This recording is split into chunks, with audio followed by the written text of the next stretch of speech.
በቀድሞ ዘመን አንድ የሚነገር አፈ ታሪክ አለ።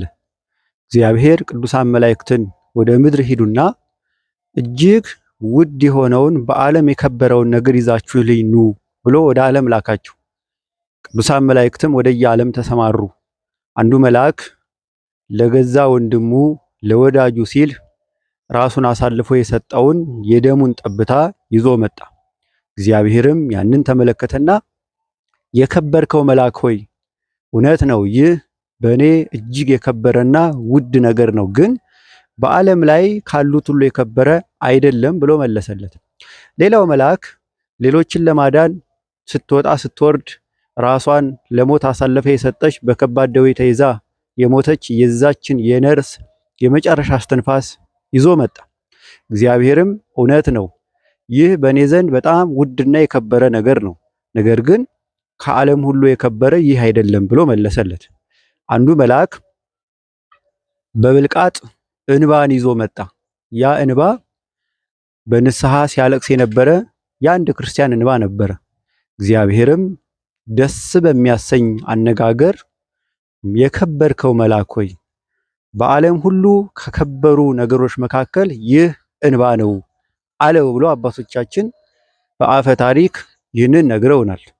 የተወደዳችሁ ክርስቲያኖች ዛሬ ረቡዕም አይደለም። በረቡዕ ቀን ቅድስት ቤተክርስቲያናችን የእንባ ቀን ብላ መታሰቢያዋን የምትዘክርላት አንዲት መልካም ሴት አለች፣ ባለሽታዋ ማርያም። ይህች ሴት ማርያም እንተ እፍረት ወይም ባለሽታዋ ማርያም ተብላ ትጠራለች። ታሪኳም በማቴዎስ ወንጌል ምዕራፍ 26 ላይ፣ በማርቆስ ወንጌል ምዕራፍ 14፣ በሉቃስ ወንጌል ምዕራፍ 7 ላይ ተዘግቦ እናገኘዋለን። በቀድሞ ሕይወቷ እግዚአብሔርን በማሳዘን የማይገባ ተግባራትን በመፈጸም ያሳለፈችው ይች የእግዚአብሔር ሴት ቅድስት እናት በቀድሞ ስራዋ ምንም በኃጢአት ብትረክስም ወደ ልቡናዋ በመመለስ የኃጢአት ስርየትን ሁሉ የሚሰጥ ጌታችን መድኃኒታችን ኢየሱስ ክርስቶስን አግኝታ በራሱ ላይ ሽቶ በማፍሰስ እግሮቹን በእንባዋ በማጠብ የኃጢአት ስርየትን አግኝታለች። በወንጌልም በዓለም አቀፍ ሁሉ ወንጌል በተሰበከበት ሁሉ ስሟ እንዲነሳ ጌታችን መድኃኒታችን ኢየሱስ ክርስቶስ አምላካዊ ትእዛዙን አስተላልፎላታል። የተወደዳችሁ ክርስቲያኖች በዓለም ላይ ከከበሩ ስጦታዎች መካከል እግዚአብሔርን ደስ ከሚያሰኙ ነገሮች መካከል አንደኛው እንባ ነው። እናታችን ቅድስት ማርያም ባለሽታዋ እንባዋን አፍስሳ ኃጢአቷን እንዳጠበች ኦርቶዶክሳውያንም እንባቸውን አፍስሰው በንስሐ ከእግዚአብሔር ጋር ታርቀው እግዚአብሔር ደስ የሚያሰኘውን ልብ ያገኙ ዘንድ ቤተክርስቲያን ሁልጊዜም ትመክራለች። እንባ ሀብት ነው። በነገረ ቅዱሳን ትምህርት ላይ ከአስሩ ማዕረጋት መካከል አንደኛው እንባ ነውና በእንባ ኃጢአታቸውን አጥበው ወደ ቀደመ ክብራቸው ተመልሰው በምድር የሚኖሩ መላእክትን እስኪመስሉ ድረስ በእንባ ብዙ አባቶቻችን እናቶቻችን ከብረዋል። ወግሪስ የተባለ ሊቅ በመጽሐፈ ወግሪስ ላይ እንዳስቀመጠልን ይህ ሊቅ እንዲህ ብሎ ይናገራል ስለ እንባ ክብር። እንዲህ ይላል፣ ከፍ ከፍ ትል ዘንድ ዝቅ በል፣ ትሑት ሁን፣ ባለጸጋ ትሆን ዘንድ ድሃ ሁን፣ ትጠግብ ዘንድ ረሃብን ውደዳት፣ ጤነኛ ትሆን ዘንድ የመብል ሸክምን አቅልል፣ ትከብር ዘንድ ተዋረድ፣ ደስ ይል ዘንድ አልቅስ፣ ትኖር ዘንድ ሙት፣ ትድን ዘንድ በማስተዋል ጸልይ፣ ኃጢአትህን ይቅር ይልህ ዘንድ አብዝተህ ጹም፣ ባለጸጋ ትሆን ዘንድ በብርሃናውያን መንገድ ትመላለስ ዘንድ መስቀልህን ተሸከም እያለ ይመክራልና ከመከረም ምክሮች መካከል አንደኛው ትከብር ዘንድ ደስ ይልህ ዘንድ አልቅስ ብሏል። እንባ የደስታ ምንጭ ነው። የማቴዎስ ወንጌል ምዕራፍ 5 ላይ የሚያዝኑ ብፁዓን ናቸው ብሎ ጌታ እንደነገረን በንስሐ የሆነ እንባ፣ የክርስቶስን መከራ አስበው የሚያለቅሱት እንባ፣ የሰማዕታትን ተጋድሎ አስበው የሚያወጡት እንባ በልዑል እግዚአብሔር ዘንድ የከበረና የተወደደ ስለሆነ ዛሬ የእንባ ቀን ተብሎ ይጠራል። ይሄም ብቻ አይደለም። ይቺ ሴት ዋጋው ብዙ የሆነ ንጹሕ የተወደደ ሽቱን አምጥታ በክርስቶስ ራስ ላይ በማፍሰሷ የዛሬዋ ረቡዕ ቀን የመዓዛ ቀን ትባላለች። አባቶቻችን እንዳስተማሩን ያ መዓዛ የቅዱሳን በጎ ስራቸው ነው።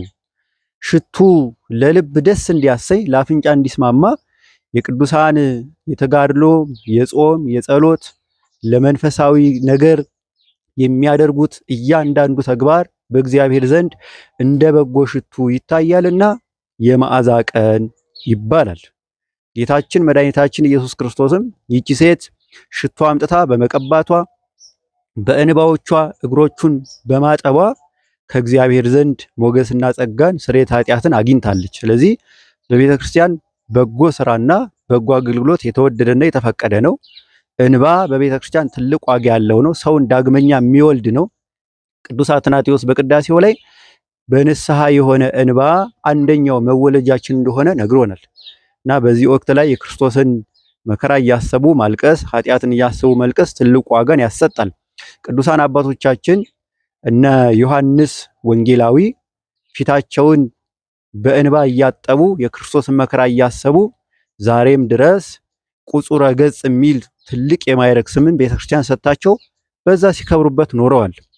የእንባ ቀን ተብሎ ይጠራልና እውነተኛውን እንባ ጌታችን ኢየሱስ ክርስቶስ ለሁላችንም ያድለን።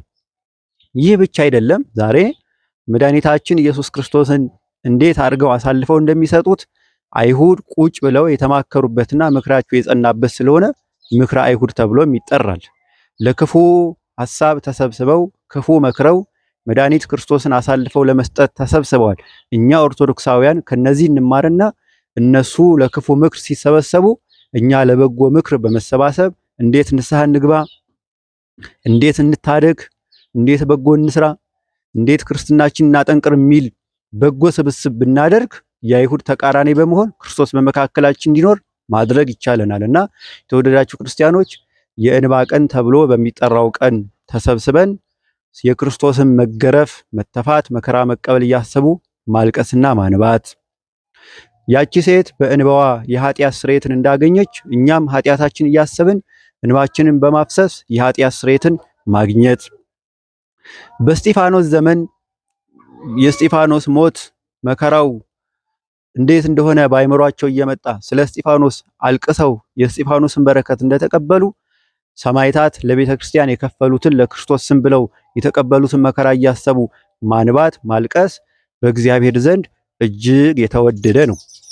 ቅዱስ ሳዊሮስ ዘአንጾኪያ ግዕዝ በግዕዝ ትርጓሜ ላይ የማቴዎስ ወንጌል ምዕራፍ 5ን ሲተረጉም 6 አይነት ለቅሶች አሉ። 3ቱ ያጸድቃል፣ 3ቱ ያስኮንናል። የሚያስኮንነው እናት አባት ሞተብኝ ብሎ ማዘን፣ እንደ እናት እንደ አባት እግዚአብሔር አለና። እህት ወንድም የለኝም ብሎ ማዘን፣ እንደ እህት እንደ ወንድም ቅዱሳን መላእክት አሉና። ርስት ጉልት የለኝም ብሎ ማልቀስ አይገባም። ርስት ጉልት ማታልፍ ርስት መንግስተ ሰማይ አለችንና ብሎ ይናገራል። ታዲያ የሚያጸድቀው እንባ ምንድነው ብትሉት ሐዘኑ ምንድነው ብለን ብንጠይቀው የሚያጸድቀው ሐዘንማ የክርስቶስን መከራ አስቦ ማልቀስ አንደኛው፣ ሁለተኛው የሰማዕታትን መከራ አስቦ ማልቀስ፣ ሶስተኛው የራስን ኃጢአት እያሰቡ ማልቀስ የተገባ ነው። ይህ እንባ፣ ይህ ጸሎት፣ ይህ ሐዘን በእግዚአብሔር ዘንድ የተወደደ ነውና ብሎ ስለሚነግረን ቅዱስ እግዚአብሔር እውነተኛውን እንባ ለሁላችንም ያድለን። በእንባ የኃጢአት ስርየት ያቺ ማርያም ባለሽቷ እንዳገኘችው እኛም እውነተኛ እንባን አግኝተን ስለ ኃጢአታችን፣ ስለ ክርስቶስ፣ ስለ ሰማዕታት እንባችንን አፈሰን የሰማዕታት በረከቱን የኃጢአት ስርየትን የክርስቶስን ፍቅር በልቦናችን እንዲያሳድርብን አምላካችን ቅዱስ ፈቃዱ ይሁንልን። ይቆየን።